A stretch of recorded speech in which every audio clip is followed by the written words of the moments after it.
warahmatullahi wabarakatuh.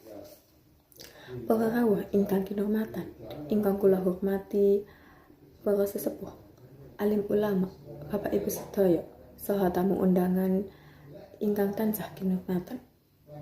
Kula sak keluarga matur nuwun sanget dumateng panjenengan sedaya ingkang sampun kersa rawuh ing acara syukuran kriya anyar punika. Mugi rawuhipun panjenengan sedaya dadosaken berkah lan rahayu kangge kriya kula. Adicara menika kalampahan minangka rasa syukur dumateng Gusti Allah Subhanahu wa taala awit sampun paring pitulungan saha lancaripun pambangunan kriya enggal menika. Kula sak keluarga ngraosaken agunging nikmat lan berkah saking Gusti Allah.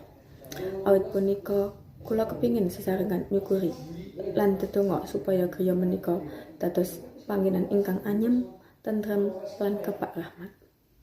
Kula badhe maosaken susunan adicara ing dinten puniki.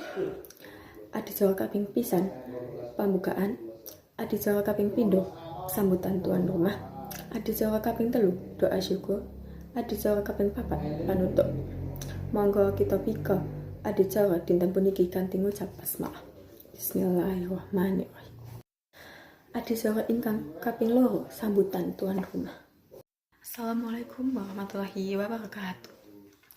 Para rawuh ingkang kinurmatan, kula ngaturaken matur nuwun sanget dumateng panjenengan sedaya ingkang sampun kersa rawuh wonten acara syukuran kriya anyar punika. Syukuran menika minangka rasa panuwun kula sak keluarga dumateng Gusti Allah Subhanahu wa taala awit dipun paringi kelancaran anggenipun bangun kriya. Mugi kriya menika dados papan sing rahayu lan penuh berkah. Mekaten ingkang saged kula aturaken menawi wonten kekirangan kula nyuwun pangapunten. Assalamualaikum warahmatullahi wabarakatuh. Adicara ingkang kaping 3 doa syukur. Adicara ingkang kaping 4 panutup. Mekaten adicara menika kula tutup. Assalamualaikum warahmatullahi wabarakatuh.